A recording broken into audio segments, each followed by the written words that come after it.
Hello everyone, welcome back to my channel. ಸ್ನೇಹಿತರೆ, English ಯಾಕೆ ಎಲ್ರಿಗೂ ಇಷ್ಟು ಕಷ್ಟ ಆಗ್ತಾ ಇದೆ? ಎಷ್ಟೇ ಇಂಗ್ಲೀಷ್ ಕಲಿತರೂ ನಮಗೆ ಇಂಗ್ಲೀಷು ಅರ್ಥನೇ ಆಗ್ತಾ ಇಲ್ವಲ್ಲ, ತುಂಬ ಕಷ್ಟ ಇದೆ ಇಂಗ್ಲೀಷು ಅಂತ ನೀವು ಒದ್ದಾಡ್ತಾ ಇದ್ದೀರಾ? ಆ ಚಿಂತೆನ ಇವತ್ತೇ ಬಿಟ್ಬಿಡಿ.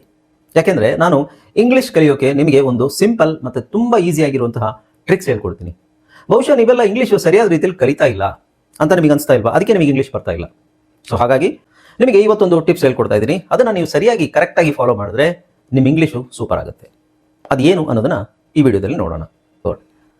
ಎಲ್ಲರಿಗೂ ನಮಸ್ಕಾರ, ನಾನು ನಿಮ್ಮ ಇಂಗ್ಲೀಷ್ ಟ್ರೈನರ್ ಅನಿಲ್ ಕುಮಾರ್. ಬನ್ನಿ ಇಂಗ್ಲೀಷ್ ಕಲಿಯೋಣ ಚಾನಲ್ಗೆ ಎಲ್ಲರಿಗೂ ಮತ್ತೊಮ್ಮೆ ಸ್ವಾಗತ, ಸುಸ್ವಾಗತ. ಸ್ನೇಹಿತರೆ, ನೀವು ಚಾನಲ್ಗೆ ಹೊಸಬರಾಗಿದ್ದರೆ ದಯವಿಟ್ಟು ಚಾನಲ್ನ ಸಬ್ಸ್ಕ್ರೈಬ್ ಮಾಡೋದನ್ನ ಮರಿಬೇಡಿ. ಹಾಗೆ ಪಕ್ಕದಲ್ಲಿರುವ ಬೆಲ್ ಐಕಾನ್ ಕ್ಲಿಕ್ ಮಾಡಿ. ದಯವಿಟ್ಟು ಈ ವಿಡಿಯೋನ ಕೊನೆ ತನಕ ನೋಡಿ, ಯಾಕಂದ್ರೆ ಬಹಳ ವಿಷಯಗಳಿವೆ ಈ ವಿಡಿಯೋದಲ್ಲಿ ತಿಳ್ಕೊಳ್ಳೋಕೆ. ನಿಮಗೆ ವಿಡಿಯೋ ಇಷ್ಟ ಆದರೆ ವಿಡಿಯೋ ಒಂದು ಲೈಕ್ ಕೊಡಿ. ಹಾಗೆ ಈ ವಿಡಿಯೋನ ಎಲ್ಲರಿಗೂ ಶೇರ್ ಮಾಡಿ. ನಿಮಗೆ ಡೌಟ್ಸ್ ಇದ್ದರೆ ಕಾಮೆಂಟ್ ಸೆಕ್ಷನ್ ಅಲ್ಲಿ ಕಾಮೆಂಟ್ ಮಾಡಿ. Okay, so without any further do let's dive into the video. Hi friends, ಇದೊಂದು ವಿಶೇಷ ಸೂಚನೆ. ನಮ್ಮಲ್ಲಿ ಇದೀಗ ಆನ್ಲೈನ್ ಸ್ಪೋಕನ್ ಇಂಗ್ಲಿಷ್ ಕೋರ್ಸ್ನ ಹೊಸ ಬ್ಯಾಚ್ ಶುರುವಾಗಿದೆ. ನೀವು ಇನ್ಮೇಲೆ ಎಲ್ಲೂ ಹೊರಗಡೆ ಹೋಗಿ ಇಂಗ್ಲಿಷ್ ಕಲಿಯುವ ಅವಶ್ಯಕತೆ ಇಲ್ಲ. ಮನೆಯಲ್ಲೇ ಕೂತ್ಕೊಂಡು ಯಾವುದೇ ಟೆನ್ಷನ್ ಇಲ್ಲದೆ, ಏನು ಮುಗಿದಿರಬಿಲ್ಲದೆ ಇಂಗ್ಲಿಷ್ ಮಾತಾಡೋದನ್ನ ಕಲಿಯಬಹುದು. ಸ್ನೇಹಿತರೆ, ಸ್ಪೋಕನ್ ಇಂಗ್ಲಿಷ್ ಮಾತ್ರ ಅಲ್ಲ, ನಿಮಗೆ ಇಂಗ್ಲಿಷ್ನ ಓದಲಿಕ್ಕೆ ಬರಲಿಕ್ಕೆ ಬರಲ್ಲ ಅಂತ ಇಟ್ಕೊಳ್ಳಿ. ಈಗ ಇಂಗ್ಲಿಷಲ್ಲಿ ನಿಮಗೆ ಓದಲಿಕ್ಕೆ ಬರಲಿಕ್ಕೆ ಬರಲ್ಲ, ಬರೀ ನಿಮಗೆ ABCD ಮಾತ್ರ ಗೊತ್ತು, ಅಥವಾ ABCD ಗೊತ್ತಿಲ್ಲ ಅಂತ ಇಟ್ಕೊಳ್ಳಿ. ಸೊ ABCD ಗೊತ್ತಿಲ್ಲ ಅಂತ ಪರವಾಗಿಲ್ಲ, ನಾವು ನಿಮಗೆ ಇಂಗ್ಲಿಷ್ನ ಬೇಸಿಕ್ ಇಂದನೇ ಓದಲಿಕ್ಕೆ ಮತ್ತೆ ಬರಲಿಕ್ಕೆ ಸಹ ಹೇಳ್ಕೊಡ್ತೀವಿ. ಯಾರು ಬೇಕಾದ್ರೆ ಈ ಕೋರ್ಸ್ಗೆ ಜಾಯ್ನ್ ಆಗಬಹುದು. ನೀವು ಕೆಲಸಕ್ಕೆ ಹೋಗಿರ್ಬೋದು, ಮನೆಯಲ್ಲಿ ಇರ್ಬೋದು, ಅಥವಾ ನೀವು ಯಾವುದೋ ಒಂದು ಬಿಸ್ನೆಸ್ ಮಾಡ್ತಾ ಇರ್ಬೋದು. ಓಕೆ, ಸೊ ಯಾರು ಬೇಕಾದ್ರೂ ಈ ಕೋರ್ಸ್ನ ಜಾಯ್ನ್ ಆಗಬಹುದು. ಹಾಗಾದ್ರೆ ಸ್ನೇಹಿತರೆ, ತಡ ಯಾಕೆ? ಈ ಸ್ಪೋಕನ್ ಇಂಗ್ಲಿಷ್ ಕೋರ್ಸ್ ಮತ್ತು English basic reading and writing ಕೋರ್ಸ್ನ ಜಾಯ್ನ್ ಆಗಬೇಕು ಅಂತ ಆಸಕ್ತಿ ಇರೋರು ಈ ಕೂಡಲೇ ನಿಮ್ಮ ಫೋನ್ ತೆಗೆದುಕೊಳ್ಳಿ, ಹಾಗೂ ಇಲ್ಲಿ ಬರ್ತಿರುವಂತಹ ನಂಬರ್ಗೆ ಅಥವಾ ಕೆಳಗಡೆ ಬರ್ತಾ ಇರುವಂತಹ ನಂಬರ್ಗೆ ನೀವು ಕರೆ ಮಾಡತಕ್ಕದ್ದು, ಅಥವಾ ವಾಟ್ಸ್ಆಪ್ನಲ್ಲಿ ಸಂಪರ್ಕಿಸಿ ನಿಮ್ಮ ಹೆಸರನ್ನು ರಿಜಿಸ್ಟರ್ ಮಾಡಿಕೊಳ್ಳಿ. ಓಕೆ, ಸೊ ಇವತ್ತಿನ ಟಾಪಿಕ್ ಏನಪ್ಪಾ ಅಂತ ಹೇಳಿದ್ರೆ, ಇಂಗ್ಲೀಷು ಎಲ್ರಿಗೂ ಬಹಳ ಕಷ್ಟ ಆಗ್ತಾ ಇದೆ. ಅಂದರೆ ಬಹುಶಃ ನೀವು ಕಲಿಯೋ ರೀತಿ ಸರಿ ಇಲ್ಲ, ಅಥವಾ ನಿಮಗೆ ಸರಿಯಾದ ರೀತಿಯಲ್ಲಿ ಮಾರ್ಗದರ್ಶನ ಇಲ್ಲದೆ ಇರ್ಬೋದು, ಅಥವಾ ನೀವು ಸರಿ ಅಂತ ಅನ್ಕೊಂಡು ತಪ್ಪನ್ನೇ ಕಲಿತಾ ಇರ್ಬೋದು ಅಲ್ವಾ? ತಪ್ಪಾದ ರೀತಿಯೇ ಕಲಿತಾ ಇರ್ಬೋದು. ಇವಾಗೆಲ್ಲ ಬಹಳ ಮಾಧ್ಯಮಗಳಿದ್ದಾವೆ ಕಲೀಲಿಕ್ಕೆ, ಆದರೂ ಕೆಲವುದು ನಮಗೆ ಅರ್ಥ ಆಗಲಿಕ್ಕೆ ಬಹಳ ಕಷ್ಟ ಆಗುತ್ತೆ. ಸಿಂಪಲ್ ವಿಷಯಗಳು ಅರ್ಥ ಆಗ್ಲಿಕ್ಕೆ ಬಹಳ ಕಷ್ಟ ಆಗುತ್ತೆ. ಅಂಥದ್ರಲ್ಲಿ ಯಾವುದು ಇವತ್ತೊಂದು ವಿಷಯ ಮಾತ್ರ ತಗೊಂಡಿದ್ದೀನಿ. ಇದೇ ಬಹಳಷ್ಟು ಜನರಿಗೆ ಇಂಗ್ಲೀಷು ಬರುತ್ತೆ, ಆದರೆ ಅದನ್ನು ತಪ್ಪಾಗಿ ಅರ್ಥ ಮಾಡಿಕೊಂಡು ಅದನ್ನು ತಪ್ಪಾಗಿ ಬಳಸ್ತಾರೆ. ಯಾಕೆಂದರೆ ಕನ್ನಡ ಥರನೇ ಇಂಗ್ಲೀಷ್ ಇದೆ, ಕನ್ನಡದಲ್ಲಿ ನಮಗೆ ಪದಗಳು ಗೊತ್ತು, ಆ ಪದಗಳನ್ನು ನಾವು ಹಾಗೆ ಬಳಸಿದ್ರೆ ಸಾಕು ಅಂತ ಇರ್ತಾರೆ ಬಹಳ ಜನ. ಅದನ್ನು ಅವಾಯ್ಡ್ ಮಾಡಿದ್ರೆ ನಿಮಗೆ 70% ಇಂಗ್ಲೀಷು ಕ್ಲಿಯರ್ ಆಗುತ್ತೆ. ಓಕೆ, ಸೊ ಏನು ಅನ್ನೋದನ್ನ ನೋಡೋಣ. ಈಗ ಇವತ್ತಿನ ಟಾಪಿಕ್ ನೋಡಿ, please do not translate. Please do not translate ಅಂದ್ರೆ ಏನು? ದಯವಿಟ್ಟು ತರ್ಜುಮೆ ಮಾಡಬೇಡಿ. ಅನುವಾದ ಮಾಡಬಾರ್ದು. ಅನುವಾದ ಅಂದ್ರೆ ಏನು? ಅನುವಾದ ಅಂದರೆ ಕನ್ನಡದಿಂದ ಡೈರೆಕ್ಟ್ ಆಗಿ ನಾವು ಇಂಗ್ಲೀಷಿಗೆ ಅದನ್ನು ಟ್ರಾನ್ಸ್ಲೇಟ್ ಮಾಡೋದು ಅಲ್ವಾ? ಈಗ ಒಂದು ಪದ ಕಮ್, ಬಾ, ಗೋ, ಹೋಗು, ಗಿವ್, ಕೊಡು, ಟೇಕ್, ತಗೋ, ಇದು ಓಕೆ. ಆದರೆ ಇದು ಸೆಂಟೆನ್ಸಲ್ಲಿ ಬಂದಾಗ ನಾವು ಅದನ್ನು ನನಗೆ ಕೊಡು ಅಂತ ಬಂದಾಗ ದ್ಯಾಟ್ ಗಿವ್ ಮೀ ಅಥವಾ ದ್ಯಾಟ್ ಮೀ ಗಿವ್ ಅಂತ ಬರುತ್ತಾ? ಏನು ಬರುತ್ತೆ? ಇದೇ ಸಮಸ್ಯೆ. ಓಕೆ, ಸೊ ಇವತ್ತು ಸಣ್ಣ ಸಣ್ಣ ಫ್ರೇಸಸ್, ಸಣ್ಣ ವಿಷಯನೇ ಇದು. ಸಣ್ಣ ವಿಷಯ ನಮಗೆ ಕರೆಕ್ಟಾಗಿ ಅರ್ಥ ಆಗಿಬಿಟ್ರೆ ನಾವು ದೊಡ್ಡ ದೊಡ್ಡ ವಿಷಯಗಳನ್ನು, ದೊಡ್ಡ ದೊಡ್ಡ ಸೆಂಟೆನ್ಸ್ಗಳನ್ನು, ಪ್ಯಾರಾಗ್ರಾಫನ್ನು ಕರೆಕ್ಟಾಗಿ ಹೇಳೋಕ್ಕೆ ನಮಗೆ ಗೊತ್ತಾಗುತ್ತೆ. ಓಕೆ, ಸೊ ಇವತ್ತು ನೋಡಿ ಟಾಪಿಕ್ ಏನು ಕರೆಕ್ಟಾಗಿ ಅರ್ಥ ಮಾಡ್ಕೊಳ್ಳಿ. Please do not translate. So translate ಮಾಡಬಾರ್ದಾ? ನಿಮಗೆ ಡೌಟ್ ಆಗುತ್ತೆ, ಟ್ರಾನ್ಸ್ಲೇಟ್ ಯಾಕೆ ಮಾಡಬಾರ್ದು? ಟ್ರಾನ್ಸ್ಲೇಟ್ ಮಾಡೋದ್ರಿಂದ ಏನು ತಪ್ಪು? ಟ್ರಾನ್ಸ್ಲೇಟ್ ಮಾಡಬೇಕು, ಆದರೆ ಯಾವ ಥರ ಮಾಡಬೇಕು ಅನ್ನೋದು ಗೊತ್ತಿರಬೇಕು. ಓಕೆ, ಸೊ ಇಲ್ಲಿ ನೋಡಿ, ನಾನು ಈಗ ಒಂದು ಸಿಂಪಲ್ ಸೆಂಟೆನ್ಸ್ ತಗೊಳ್ಳೋಣ. ಸಿಂಪಲ್, ನಾನು ಕಾಂಪ್ಲಿಕೇಟೆಡ್ ಸೆಂಟೆನ್ಸ್ ಅಲ್ಲ, ಸಿಂಪಲ್ ಫ್ರೇಸು. ನಾನು ಪ್ರತಿದಿನ ಬರ್ತೀನಿ. ಸಿಂಪಲ್ ಆಗಿ ನಾನು ಪ್ರತಿದಿನ ಬರ್ತೀನಿ. ನಾನು ಅನ್ಲಿಕ್ಕೆ ಐ ಪ್ರತಿದಿನ ಎವ್ರಿ ಡೇ ಬರ್ತೀನಿ, ಕಮ್. ಇದು ಸರಿನಾ? ಐ ಎವ್ರಿ ಡೇ ಕಮ್ ಸರಿನಾ? ಇಲ್ಲ ಅಲ್ವಾ? ಸೊ ಈ ಥರ ಮಾತಾಡಲ್ಲ ಸರ್, ನಮಗೆ ಗೊತ್ತು. ಓಕೆ, ಮುಂದೆ ಹೋಗ್ತಾ ಹೋಗ್ತಾ ಗೊತ್ತಾಗುತ್ತೆ ನೀವು ಎಲ್ಲಿ ಮಿಸ್ಟೇಕ್ ಮಾಡ್ತೀರಾ ಅನ್ನೋದು ನಿಮಗೆ ಗೊತ್ತಾಗುತ್ತೆ. ಸೊ ಐ ಈಗ ಲಿಟ್ರಲ್, ಇದರಲ್ಲಿ ನಾನು ಲಿಟರಲ್ ಅಂದರೆ ಅದು ಹೆಂಗಿದೆಯೋ ಹಾಗೆ ಲಿಟ್ರಲ್ ಮೀನಿಂಗ್, ಅದರ ನಿಜವಾದ ಅರ್ಥ ಅಲ್ಲ, ಅನುವಾದ, literal meaning.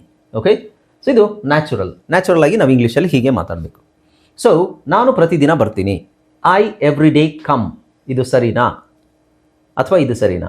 I come every day, I come every day. ಇದರಲ್ಲಿ ಸರಿ ಯಾವುದು? ನ್ಯಾಚುರಲ್ ಆಗಿರೋದೇ ಸರಿಯಾಗಿರೋದು. So I come every day ಸರಿಯಾಗಿ. ಬಟ್ ತುಂಬ ಜನ I every day I come ಅಂತ ಹೇಳ್ತಾರೆ. ಸೊ ಇದು ಕರೆಕ್ಟ್ ರೀತಿ ಹೇಳೋ ರೀತಿ ಇದು. ಸೊ ಇದರಲ್ಲಿ ಗ್ರಾಮರ್ ಅಂತ ಏನು ತಲೆ ಕೆಡಿಸ್ಕೋಬೇಡಿ. ಗ್ರಾಮರ್ ಇದೆ, ಆದರೆ ಅವಶ್ಯಕತೆ ಇಲ್ಲ, ನಮಗೆ ಅದು ತಿಳ್ಕೊಳ್ಳೋ ಅವಶ್ಯಕತೆ ಇಲ್ಲ. ನೆಕ್ಸ್ಟ್, ಮಳೆ ಬರುತ್ತೆ. ನಾನು ಬರ್ತೀನಿ, ಮಳೆ ಬರುತ್ತೆ. ಮಳೆ ಬರುತ್ತೆ ಅನ್ನೋಕ್ಕೆ, ಮಳೆ ಅನ್ನೋಕ್ಕೆ ನನಗೆ ಗೊತ್ತು ಸರ್, ರೈನ್ ಬರುತ್ತೆ ಅನ್ನೋಕ್ಕೆ ಕಮ್ ಅಥವಾ ಕಮ್ಸ್, ರೈನ್ ಕಮ್ಸ್ ಅಥವಾ ರೈನ್ ಕಮ್ ಅಥವಾ ರೈನ್ ಈಸ್ ಕಮಿಂಗ್. ಸರಿನಾ? ಅದು ಇಲ್ಲ. ಸೊ ಅದು literally rain comes literally okay. Rain ಅನ್ನೋದು ಮಳೆ ಬರುತ್ತೆ ಅನ್ನೋಕ್ಕೆ ಕಮ್ಸ್. ಬಟ್ ಮಳೆ ಬರ್ತಾ ಇದೆ ಅಂತ ಹೇಳೋಕ್ಕೆ ಅಥವಾ ಮಳೆ ಬರುತ್ತೆ ಅಂತ ಹೇಳೋಕ್ಕೆ ಇಟ್ ರೈನ್ಸ್. It rains. ಈಗ ನಿಮಗೆ ಗೊತ್ತಾಗುತ್ತೆ ಅದು ಇಟ್ಟಿದೆ, ರೈನ್ಸ್ ಇದೆ, ಇದೇನಿದು, ಅದು ಯಾಕೆ ತಲೆ ಕೆಡಿಸ್ಕೋತೀರಾ? ಅದು ಹಂಗೆ ಹೇಳಬೇಕು ಅಂತಿದೆ, ಅದನ್ನು ಹಾಗೆ ಹೇಳಿ ಅಷ್ಟೇ, ಸಿಂಪಲ್. Okay, right. 1 2 3 4. ಈಗ ಗೊತ್ತಾಯ್ತಲ್ಲ, ಸಿಂಪಲ್ ಆಗಿ ನಿಮಗೆ ಗೊತ್ತಾಯ್ತಲ್ಲ ಏನು, ನಾವು ಮಳೆ ಬರುತ್ತೆ ಅಂತ ಹೇಳೋದನ್ನ ಇಟ್ ರೈನ್ಸ್ ಅಂತ ಹೇಳಬೇಕೆ ಹೊರತು ಈ ಬರುವುದು ಅನ್ನೋದು ಎಲ್ಲದಕ್ಕೂ ಸೆಟ್ ಆಗೋದಿಲ್ಲ. ಓಕೆ, ಆ ಥರ ವಿಷಯಗಳು ಬಹಳ ಇದಾವೆ ಇಂಗ್ಲೀಷಲ್ಲಿ. ಓಕೆ, ಒಂದೊಂದಾಗಿ ನೋಡೋಣ. ರೈಟ್. ಅವರು ಪ್ರತಿದಿನ ಬರ್ತಾರೆ, ಅಥವಾ ಇದನ್ನು ಕಾಮನ್ ಆಗಿ ಹೇಳಬೇಕಂದ್ರೆ ಅವರು ಡೈಲಿ ಬರ್ತಾರೆ. ಅವರು ಡೈಲಿ ಬರ್ತಾರೆ. ಅವರು ಡೈಲಿ ಬರ್ತಾರೆ. So they every day come. ಸರಿನಾ? ದೇ ಅಂದರೆ ಅವರು, ಪ್ರತಿದಿನ ಅಂದರೆ ಎವ್ರಿ ಡೇ, ಬರ್ತಾರೆ ಕಮ್. ಸರಿನಾ? ಇಲ್ಲ, ಇದು ತಪ್ಪು. ಇದನ್ನು ನಾವು ಹೆಂಗೆ ಹೇಳ್ತೀವಿ? They come every day. Okay sir, ಇದು ನಮಗೆ ಗೊತ್ತು. ಆದರೆ ಇದು ಗೊತ್ತಾ ನಿಮಗೆ? ನಿದ್ರೆ ಬರುತ್ತೆ. ನಿದ್ರೆ ಅಂದರೆ ಸ್ಲೀಪ್, ಬರುತ್ತೆ ಅಂದರೆ ಕಮ್. Sleep comes. ಸರಿನಾ ಇದು? No, it's wrong. I get sleepy. ಇಲ್ಲಿ ನಾನು ನನಗೆ ಅಂತ ಹಾಕೋಬೇಕು ನಾವಿಲ್ಲಿ. ನನಗೆ ನಿದ್ರೆ ಬರುತ್ತೆ, ನನಗೆ ನಿದ್ರೆ ಬರುತ್ತೆ. I get sleepy. I get sleepy ಎಲ್ಲದಕ್ಕೂ ನನಗೆ ಅಂತ ಹಾಕ್ಕೊಳ್ಳಿ. ಸೊ ನನಗೆ ನಿದ್ರೆ ಬರುತ್ತೆ, ನನಗೆ ನಿದ್ರೆ ಬರುತ್ತೆ. ಸೊ ಅವರು ನಿದ್ರೆ ಮಾಡ್ತಾರೆ, ಸಾರಿ, ಅವರು ಪ್ರತಿದಿನ ಬರ್ತಾರೆ. They come every day. ಅವರಿಗೆ ನಿದ್ರೆ ಬರುತ್ತೆ. They get sleepy. ಸೊ ಇಲ್ಲಿ ಚೇಂಜ್ ಮಾಡ್ಕೋಬೇಕಷ್ಟೆ, ಸಬ್ಜೆಕ್ಟ್ನ ಚೇಂಜ್ ಮಾಡಿ. They get sleepy. I get sleepy. ನನಗೆ ನಿದ್ರೆ ಬರುತ್ತೆ. Okay, right. ಸೊ ಈಗ ಇದನ್ನೇ ನಾವು ಕೋಪ ಬರುತ್ತೆ. ಕೋಪ ಬರುತ್ತೆ. ಕೋಪ ಅನ್ಲಿಕ್ಕೆ ಆ್ಯಂಗರ್ ಕಮ್ಸ್. Anger comes. ಸರಿನಾ? ಇಲ್ಲ, ದಟ್ಸ್ ರಾಂಗ್. ಏನು ಹೇಳಬೇಕು? I get angry. I get angry. I get angry sometimes. ಕೆಲವು ಸಲ ನನಗೆ ಸಿಟ್ಟು ಬರುತ್ತೆ. I get angry many times. ತುಂಬ ಸಲ ನನಗೆ ಸಿಟ್ಟು ಬರುತ್ತೆ. ಸೊ ಗೆಟ್ ಆ್ಯಂಗ್ರಿ ಅನ್ನೋದೇ ಒಂದು ಫ್ರೇಸ್ ಅದು. ಆ್ಯಕ್ಚುಲಿ ಅದು ಅರ್ಥ ಮಾಡ್ಕೋಬೇಕು. ನನಗೆ ಕೋಪ ಬರುತ್ತೆ, ನನಗೆ ಸಿಟ್ಟು ಬರುತ್ತೆ. ಸೊ ಸಿಟ್ಟು, ಕೋಪ, ಸಿಟ್ಟು ಬರುತ್ತೆ. ಸಿಟ್ಟು ಬರುತ್ತೆ ಅನ್ನೋದಕ್ಕೆ ಹೆಂಗೆ ಹೇಳೋದು ಸರ್ ಅಂತ ಕೇಳಿದ್ರೆ, ಅದಕ್ಕೆ ಹೆಂಗೆ ಹೇಳೋದು ಅಂತಿಲ್ಲ. ಯಾರಿಗೆ ಸಿಟ್ಟು ಬರುತ್ತೆ? ನನಗೆ ಸಿಟ್ಟು ಬರುತ್ತಾ? I get angry. ನಿನಗೆ ಸಿಟ್ಟು ಬರುತ್ತಾ? You get angry. ಅವ್ರಿಗೆ ಸಿಟ್ಟು ಬರುತ್ತಾ? They get angry. They get angry very soon. ಅವರು ಬೇಗ ಅವರಿಗೆ ಸಿಟ್ಟು ಬರುತ್ತೆ. ಓಕೆ, ಸೊ ಡೈರೆಕ್ಟ್ ಟ್ರಾನ್ಸ್ಲೇಷನ್ ಬಹಳ ತಪ್ಪು. ಹಾಗೆ ಪಕ್ಕದ ಮನೆಯವರು ಪ್ರತಿದಿನ ಬರ್ತಾರೆ. ಪಕ್ಕದ ಮನೆಯವರು ಪ್ರತಿದಿನ ಬರ್ತಾರೆ. ಸೊ ಅದರದ್ದು ಲಿಟ್ರಲ್ ಮೀನಿಂಗ್ ಏನು? ಅದೇ ಥರ ನಾವು ಟ್ರಾನ್ಸ್ಲೇಟ್ ಮಾಡಬೇಕಂದ್ರೆ neighbours every day come. Neighbours every day come. But ಹೆಂಗೆ ಹೇಳಬೇಕು? The neighbours. ದ ಅಂತ ನಾವು ಹೇಳಬೇಕು. ಫಸ್ಟ್ ಆಫ್ ಆಲ್ ದ ಯಾಕೆ ಹೇಳಬೇಕು ಅನ್ನೋದು ತಲೆ ಕೆಡಿಸ್ಕೊಬಿಡಿ. ದ ಹೇಳಬೇಕು. The neighbours come every day. ಯಾಕೆಂದರೆ ನೇಬರ್ಸ್ ಅನ್ನೋರು ನಮಗೆ ಆಲ್ರೆಡಿ ಗೊತ್ತಿರುತ್ತೆ. ನಮ್ಮ ಪಕ್ಕದ ಮನೆಯವರು ಅಂದರೆ ಅವ್ರಿಗೆ ಗೊತ್ತಿರುತ್ತೆ. ಅವ್ರ ಬಗ್ಗೆ ಹೇಳಬೇಕಾದ್ರೆ ದ ಅಂತ ಹೇಳ್ತೀವಿ. ದ ನೇಬರ್ಸ್ ಆಲ್ವೇಸ್, ಅಲ್ಲ, the neighbours come every day. ಅವರು ಡೈಲಿ ಬರ್ತಾರೆ. ನೆಕ್ಸ್ಟ್ ನೋಡಿ, ಇವೆಲ್ಲ ಸಿಂಪಲ್ ಫ್ರೇಸಸ್. ಇದನ್ನು ಸರಿಪಡಿಸ್ಕೊಳ್ಳಿ ಫಸ್ಟು. ಇದನ್ನು ಸರಿಪಡಿಸ್ಕೊಂಡ್ರೆ ಮಾತ್ರ ನಿಮಗೆ ಇಂಗ್ಲೀಷು ಈಸಿಯಾಗಿ ಬರೋದು. ನೆಕ್ಸ್ಟ್, ವಾಸನೆ ಬರುತ್ತೆ. ವಾಸನೆ ಬರುತ್ತೆ.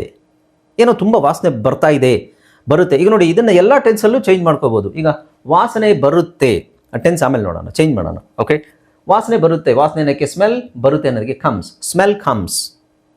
Smell comes. ಸರಿನಾ? ಇಲ್ಲ, ಇಟ್ ಸ್ಮೆಲ್ಸ್. It smells. ಅದು ಹಾಗೆ ಹೇಳಬೇಕು. It smells very bad. It smells very bad. It smells good ಅಂತಲೂ ಹೇಳ್ಬೋದು. ಓಕೆ, ನೆನಪು ಬರುತ್ತೆ. ನೆನಪು ಅನ್ಲಿಕ್ಕೆ ಮೆಮರೀಸ್, ಬರುತ್ತೆ ಅನ್ನೋಕ್ಕೆ ಕಮ್. ಸರಿನಾ? ಅಲ್ಲ. ಸೊ ಮೆಮರಿ ಕಮ್ಸ್ ಅಲ್ಲ, ಐ ರಿಮೆಂಬರ್. ನನಗೆ ನೆನಪು ಬರುತ್ತೆ, ನನಗೆ ನೆನಪು ಆಗುತ್ತೆ. I remember. I remember. ನಾನು ಕಚೇರಿಗೆ ಹೋಗ್ತೀನಿ, ನಾನು ಆಫೀಸಿಗೆ ಹೋಗ್ತೀನಿ. I go to office. I go to office. ಇದೇನಿದೆ? ಏನೂ ಇಲ್ಲ, ನ್ಯಾಚುರಲ್ ಆಗಿ ಎರಡು ಸೇಮ್ ಇದೆಯಲ್ಲ. ಇಲ್ಲಿ I go to the office, ಇಲ್ಲಿ ದ ಹಾಕಬೇಕಷ್ಟೇ. ಓಕೆ, ಸೊ ಇದು ಪರವಾಗಿಲ್ಲ. ಬಟ್ ಕೆಲವ್ದು ನೋಡಿ, ಮಳೆಗಾಲದಲ್ಲಿ ಕರೆಂಟ್ ಹೋಗುತ್ತೆ. ಮಳೆಗಾಲದಲ್ಲಿ ಕರೆಂಟು ಹೋಗುತ್ತೆ. ಸೊ ಇದನ್ನು ಮಳೆಗಾಲ ಅಂತ ಹೇಳಬೇಕಾದ್ರೆ ರೈನಿ ಸೀಸನ್ ಕರೆಂಟ್ ಗೋಸ್. ಸರಿನಾ? ಅಥವಾ current goes in rainy season. ಅದನ್ನು ಇಂಗ್ಲೀಷು ಅಲ್ಪ ಸ್ವಲ್ಪ ಗೊತ್ತಿರೋರು ಅದನ್ನು ಹೇಳ್ತಾರೆ ಹಾಗೆ. But that's not the correct way to say. So the power goes out. The power goes out. Actually current ಅಂತಲೂ ಹೇಳಲ್ಲ. Okay, current is the unit of power, right? Unit of electricity. The power goes out in the rainy season. The power goes out in the rainy season. Okay, ಬಣ್ಣ ಹೋಗುತ್ತೆ. ಬಣ್ಣ ಹೋಗುತ್ತೆ. ಯಾವುದ್ರದ್ದು? ಬಟ್ಟೆ. ಬಟ್ಟೆದು ಬಣ್ಣ ಹೋಗುತ್ತೆ. So literal ಆಗಿ ಹೇಳಬೇಕಂದ್ರೆ ಕಲರ್ ಗೋಸ್. ಕಲರ್ ಗೋಸ್ ಅಂತ ಹೇಳಲ್ಲ, ಅದು ನಾವೇ ಹೇಳೋದು ತಪ್ಪಾಗಿ. Okay, the colour fades. Fade ಅನ್ನೋದು ಕರೆಕ್ಟ್ ಪದ. ಅದು ಫೇಡ್ ಅಂದರೆ ಮಾಸಿ ಹೋಗುವುದು, ಅಳಿದು ಹೋಗುವುದು, ಆ ರೀತಿ ಬಣ್ಣ ರೂಪದಲ್ಲಿದ್ದಾಗ ಅಳಿದು ಫೇಡ್ ಆಗ್ತಾ ಹೋಗುತ್ತೆ, ಬಣ್ಣ ಅದರದ್ದು ಹೋಗುತ್ತೆ. Okay, the colour fades, colour goes ಅಲ್ಲ.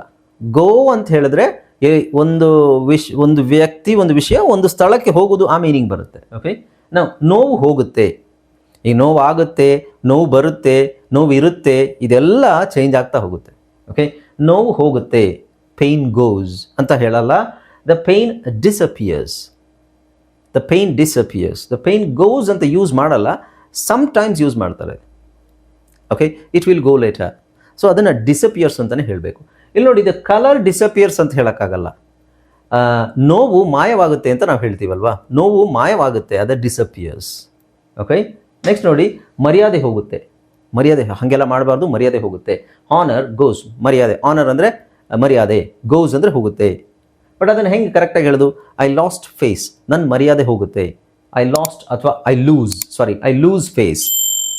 ಲೂಸ್ ಅಂದರೆ ನಾನು ಮರ್ಯಾದೆ ಕಳ್ಕೊತೀನಿ, ನನ್ನ ಮರ್ಯಾದೆ ಹೋಗುತ್ತೆ. ಐ ಲಾಸ್ಟ್ ಫೇಸ್ ಅಂದರೆ ಲಾಸ್ಟ್ ಫೇಸ್ ಅಂದರೆ ಮುಖ ತೋರಿಸೋ ಹಾಗಿಲ್ಲ, ಆ ಮೀನಿಂಗ್ ಬರುತ್ತೆ. ಐ ಲಾಸ್ಟ್ ಫೇಸ್ ಅಂದರೆ ನನ್ನ ಮರ್ಯಾದೆ ಹೋಯಿತು. Are I am humiliated. ಬೇರೆ ಬೇರೆ ಪದನೂ ಇದೆ, ಒಂದೇ ಥರ ಅಂತಲ್ಲ, ಆದರೆ ಈ ಥರ ಹೇಳಲ್ಲ. ಲಿಟ್ರಲ್ ಆಗಿ ನಾನೇನು ತೋರಿಸ್ತಾ ಇದ್ದೀನಿ ಅದನ್ನು ಹೇಳಲ್ಲ, ಇದನ್ನು ಹೇಳೋ ರೀತಿ ಬೇರೆ ಬೇರೆ ಇದೆ. ಸೊ ನಾವು ಬೇಸಿಕಲ್ಲಿ ನೋಡೋದ್ರಿಂದ ಸಿಂಪಲ್ ಆಗಿರೋದನ್ನು ನಾವು ನೋಡೋಣ. Okay, so I lose face every time ಅಂತ ಹೇಳೋದಾದರೆ ಅದಕ್ಕೆ ಬೇರೆನೂ ಇದೆ. I am humiliated every time. Okay, next, ಕತ್ತಲೆ ಆಗುತ್ತೆ. Darkness happens. ಆಗುತ್ತೆ ಅನ್ನೋದಕ್ಕೆ ಹ್ಯಾಪನ್, ಬಿಕಮ್. ಕತ್ತಲೆ ಅನ್ನಲಿಕ್ಕೆ darkness, right? So it gets dark. ಕತ್ತಲೆ ಆಗುತ್ತೆ, ಇಟ್ ಗೆಟ್ಸ್ ಡಾರ್ಕ್. ಸೊ ಇದು ಹಿಂಗೆ ಹೇಳಬೇಕು. ಇಟ್ ಅಂದ್ರೇನು, ಗೆಟ್ ಅಂದ್ರೇನು, ಅದೆಲ್ಲ ತಲೆ ಕೆಡಿಸ್ಕೋಬೇಡಿ. ಹಿಂಗೆ ಹೇಳ್ಬೇಕು. ಕತ್ತಲಾಗುತ್ತೆ, it gets dark. Okay, so ಇದರ ನಾವು ಟೆನ್ಸ್ ಚೇಂಜ್ ಮಾಡೋದಾದರೆ, ಸೊ ಇದು ಯಾವ ಟೆನ್ಸಲ್ಲಿದೆ ಅಂತ ನಿಮಗೆ ಗೊತ್ತಾ? ಇದು ಸಿಂಪಲ್ ಪ್ರೆಸೆಂಟಲ್ಲಿದೆ. ಸೊ ಟೆನ್ಸ್ ಬೇಡ ಅಂದರೆ ಪರವಾಗಿಲ್ಲ. ಇದನ್ನೇ ನಾವು ಕತ್ತಲಾಗ್ತಾ ಇದೆ ಅಂತ ಹೇಳಿದ್ರೆ ಇಲ್ಲೇನು ಚೇಂಜ್ ಮಾಡಬೇಕು? It is getting dark. ಕತ್ತಲಾಯಿತು, ಇಟ್ ಗಾಟ್ ಡಾರ್ಕ್. ಓಕೆ, ಆ ಥರ. ಸೊ ಕತ್ತಲಾಗ್ತಾ ಇತ್ತು, it was getting dark. So ಈ ಥರ ನಿಮಗೆ ಒಂದು ಸೆಂಟೆನ್ಸನ್ನು ಬೇರೆ ಬೇರೆ ಟೈಮಲ್ಲಿ ಹೇಳೋಕ್ಕೆ ಅದು ಗೊತ್ತಿರಬೇಕು, ಇದೇ ಫ್ರೇಸನ್ನು. ಓಕೆ, ಸೊ ನಾನು ನೆಕ್ಸ್ಟ್ ಇದನ್ನು ತೋರಿಸ್ತೀನಿ ನಿಮಗೆ. ಲೇಟ್ ಆಗುತ್ತೆ, ಲೇಟ್ ಹ್ಯಾಪನ್ಸ್. ಸರಿನಾ? ಇದು ನೋ, ಅದರ ಕರೆಕ್ಟ್ ಮೀನಿಂಗ್ ಅದೇನೆ, ಆದರೆ ಇಟ್ ಗೆಟ್ಸ್ ಲೇಟ್ ಆಗುತ್ತೆ. ಇಟ್ ಗೆಟ್ಸ್ ಲೇಟ್ ಆಗುತ್ತೆ. ಈಗ ಲೇಟ್ ಆಗ್ತಾ ಇದೆ, ಇಟ್ ಈಸ್ ಗೆಟಿಂಗ್ ಲೇಟ್. ನೆನ್ನೆ ಲೇಟ್ ಆಗ್ತಾ ಇತ್ತು, it was getting late yesterday. Okay, ನಾಳೆ ಲೇಟ್ ಆಗುತ್ತೆ, it will get late. So ಈ ಥರನೂ ಹೇಳೋದು, ಇಟ್ಸ್ ಗೋನಾ ಗೆಟ್ ಲೇಟ್ ಅಂತಲೂ ಹೇಳ್ಬೋದು. ಬೆಳಗಾಗುತ್ತೆ, morning happens, no, day breaks. Okay, so ಈ ಥರದ್ದು ನಿಮಗೆ ಬಹಳ ಫ್ರೇಸಸ್ಸನ್ನು ನೀವು ಕಲಿಬೇಕು. ನೋಡಿ, ಸುಮಾರು ಫ್ರೇಸಸ್ ಇದೆ. ಇದನ್ನೆಲ್ಲ ಕಲಿತ್ರೆ ಮಾತ್ರ ಸಿಂಪಲ್. ಇವೆಲ್ಲ ಇದನ್ನೇ ತುಂಬ ಜನ ಮಿಸ್ಟೇಕ್ ಮಾಡ್ತೀರಾ. ಹಾಗಾಗಿ ನಿಮ್ಮ ಇಂಗ್ಲೀಷು ತಪ್ಪಾಗೋದು. ನಿಮಗೆ ಇಂಗ್ಲೀಷ್ ಬರದೇ ಇರೋದಕ್ಕೆ ಕಾರಣ ಇದು ಕೂಡ ಒಂದು ಬೇಸಿಕ್ ಕಾರಣ. ಇಲ್ಲಿಂದನೇ ಮಿಸ್ಟೇಕ್ ಮಾಡಿದ್ರೆ ಮುಂದೆ ಹೋಗ್ತಾ ನಿಮಗೆ ಬಹಳ ಕಷ್ಟ ಆಗುತ್ತೆ. ಸೊ ಇದನ್ನು ಕರೆಕ್ಟಾಗಿ ನೀವು ಕಲ್ತ್ಕೊಂಡ್ರೆ, ಇದರಲ್ಲಿ ಬಹಳ ಫ್ರೇಸಸ್ ಇದೆ. ನೆಕ್ಸ್ಟ್ ಇದನ್ನು ನಾನು ಕಂಟಿನ್ಯೂ ಮಾಡ್ತೀನಿ ನೆಕ್ಸ್ಟ್ ವಿಡಿಯೋನು ನೋಡಿ. ಬಹಳ ಫ್ರೇಸಸ್ ಇದೆ, ಸಿಂಪಲ್ ಆಗಿದೆ, ಸೂಪರ್ ಆಗಿದೆ. ಇದನ್ನು ಕಲ್ತ್ಕೊಂಡ್ರೆ ಮಾತ್ರ ನಿಮಗೆ ಇಂಗ್ಲೀಷ್ ಬರೋದು. ಗ್ರಾಮರ್ ಬಿಟ್ಬಿಡಿ. ಸೊ ಗ್ರಾಮರ್ ಬರೋಲ್ಲ, ಗ್ರಾಮರಿಂದನೇ ಅಲ್ಲ ಇಂಗ್ಲೀಷು. ಬಟ್ ಗ್ರಾಮರು ಬೇಕು. ಗ್ರಾಮರ್ ಕಲಿಯೋದಕ್ಕಿಂತ ಮುಂಚೆ ನೀವು ಫ್ರೇಸಸ್ ಕಲಿತು ಆಮೇಲೆ ಅಲ್ಲೋ ಇಲ್ಲಿ ಸ್ವಲ್ಪ ಗ್ರಾಮರ್ ಕಲಿತ್ರೆ ನಿಮಗೆ ತುಂಬ ಉಪಯೋಗ ಆಗುತ್ತೆ. ಗ್ರಾಮರ್ ಇಲ್ಲದೆ ಯಾವುದೂ ಸೆಂಟೆನ್ಸ್ ಇಲ್ಲ, ಇದನ್ನು ಮಾತ್ರ ನೆನ್ಪಿಟ್ಕೊಳ್ಳಿ. ಆದರೆ ಸಡನ್ನಾಗಿ ನಾವು ಏಕಾಏಕಿ ಗ್ರಾಮರ್ ಕಲಿಯೋಕ್ಕೆ ಹೋದರೆ ಅದರಲ್ಲಿ ಏನೂ ಅರ್ಥ ಆಗಲ್ಲ ನಿಮಗೆ. ಈ ಥರ ಇಲ್ಲಿಂದನೇ ಕಲಿಬೇಕು. ನೀವು ಫ್ರೇಸಸ್ ಕಲಿಬೇಕು. ಸೆಂಟೆನ್ಸ್ ಏನು, ಅದನ್ನು ಕನ್ನಡದಲ್ಲಿ ಹಿಂಗೆ ಹೇಳೋದಕ್ಕೆ ಇಂಗ್ಲೀಷಲ್ಲಿ ಹೆಂಗೆ ಹೇಳ್ತಾರೆ ಅನ್ನೋದನ್ನು ನೀವು ಕಲಿತ್ರೆ ಇಂಗ್ಲೀಷ್ ಈಸಿ ಆಗುತ್ತೆ ನಿಮಗೆ. Okay, right. ಸೊ ಈ ವಿಡಿಯೋ ಇಷ್ಟ ಆಯಿತು ಅಂತ ಅಂದ್ಕೊಂಡಿದ್ದೀನಿ. ನಿಮಗೆ ಇಷ್ಟ ಆದರೂ ಇಷ್ಟ ಆಗದೇ ಇರೋ ದಯವಿಟ್ಟು ಒಂದು ಲೈಕನ್ನು ಕೊಡಿ. ನಿಮಗೆ ಏನಾದರೂ ಡೌಟ್ಸ್ ಇದ್ದರೆ ಕಾಮೆಂಟ್ ಸೆಕ್ಷನಲ್ಲಿ ಕಾಮೆಂಟ್ ಮಾಡಿ. ಹಾಗೆ ಇನ್ನೇನು ನೀವಿನ್ನು ಹೊಸಬರಾಗಿದ್ದರೆ ಚಾನಲ್ಗೆ ಸಬ್ಸ್ಕ್ರೈಬ್ ಮಾಡ್ಕೊಳ್ಳೋಣ ಮರಿಬೇಡಿ.